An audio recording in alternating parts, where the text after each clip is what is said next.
posted a copy of a 2018 letter on his Truth Social account yesterday that completely decimates Manhattan District Attorney Bragg's case against him, which, let's face it, was a sham to begin with, based on two idiots with no credibility. Those idiots would be Stormy Daniels and Michael Cohen.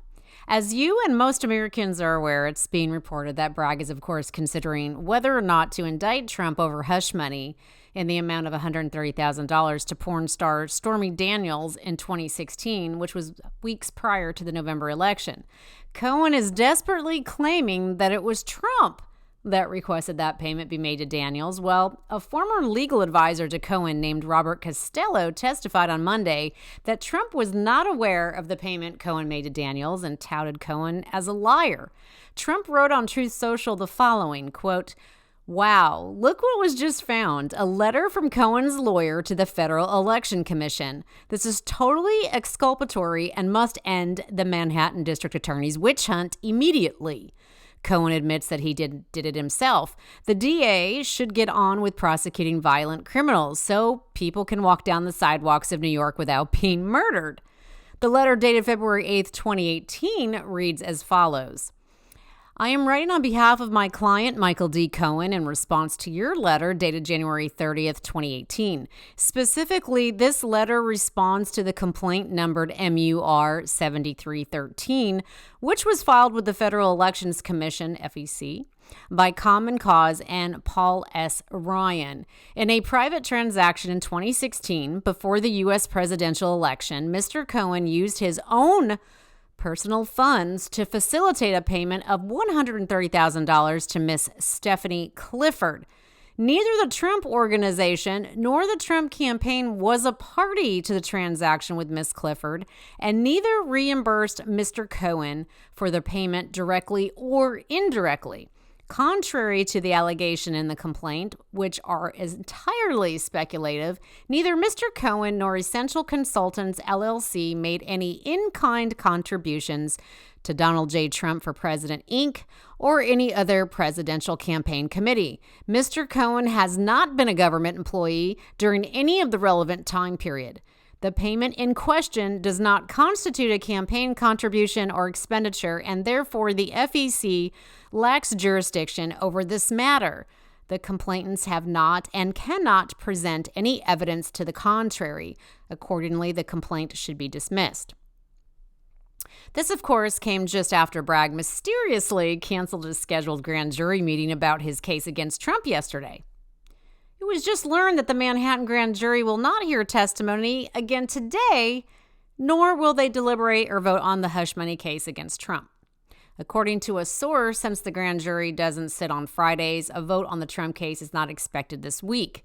The source continued, instead, the grand jury will meet today about a different case and is now being reported they will reconvene to consider Trump's case on Monday. Bragg sent a letter to GOP Representative Jim Jordan and James Comer just this morning, accusing Trump of creating, quote, "a false expectation that he would be arrested the next day," and claimed that Trump's lawyers, quote, "urged you to intervene." Neither fact is a legitimate basis for a congressional inquiry, Bragg claimed. Trump, of course, then jumped on his social media account to blast Bragg in a pair of statements today, writing in all caps, "Why won't Bragg drop this case? Everybody says there's no crime here. I did nothing wrong. It was all made up by a convicted nut job with zero credibility who has been disputed by highly respected professionals at every turn." Bragg refuses to stop despite overwhelming evidence to the contrary. He is a Soros-backed animal who just doesn't care about right or wrong, no matter how many people are hurt. This is no legal system. This is the Gestapo. This is Russia and China, but worse, disgraceful. And in a second post, Trump added, "Everybody knows I'm 100% innocent, including Bragg, but he doesn't care. He's just carrying out the plans of the radical left lunatics. Our country is being destroyed as they tell us to be peaceful." Meanwhile, House Judiciary Committee Chairman Jim Jordan has expanded his investigation into Manhattan District Attorney Alvin Bragg's handling of the hush money probe into Trump. He's requesting testimony from two prosecutors who resigned from the New York case over disagreements with Bragg.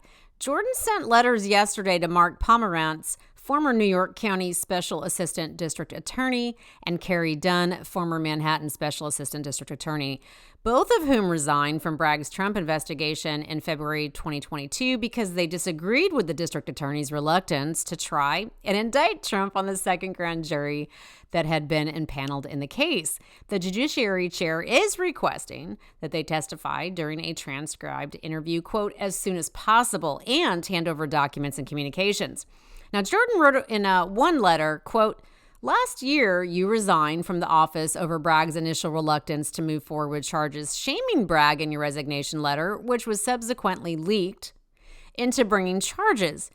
Based on your unique role in this matter and your subsequent public statements prejudicing the impartiality of any prosecution, we request your cooperation with our oversight of this politically motivated prosecutorial decision. Jordan also went on Fox News with host Sean Hannity, stating Bragg had previously tossed the case, and now suddenly he's moving forward with it. Jordan went on to say the only thing that has changed between then and now is that, well, Trump is now running for president. Take a look. Here with more, House Judiciary Chairman, I'll get it out, Jim Jordan is with us. Jim, how are you, sir? Judiciary, I can say it if I try real hard. So the question I first want to ask you is your reaction to, what happened today. You just heard Bragg, You just heard from Joe Tacopina. What is your reaction to their analysis of this case? Well, I think Alvin Bragg may be going back to what he initially thought when he first won the job, which was he shouldn't bring this case. So I think in the overall picture, Sean, the fundamental question is what changed? We know the Department of Justice wasn't going to bring the case. As you said, the previous district attorney, Mr. Vance, wasn't going to bring the case. When Alvin Bragg gets elected as district attorney, he's not going to bring the case. And then the only thing that changes between then and now is President Trump announces he's running for president. And most importantly, I think, Pomerantz and Dunn, these two individuals who worked as assistants, resign, start pitching a fit, start protesting, write a book, and create this pressure on Alvin Bragg from the left. And suddenly he decides, oh, now I'm going to indict President Trump. I think that's the key thing. And so that's why we're sending letters to Mr. Pomerantz, Mr. Dunn, and we want them to come in for a transcribed interview so we can ask them some important questions.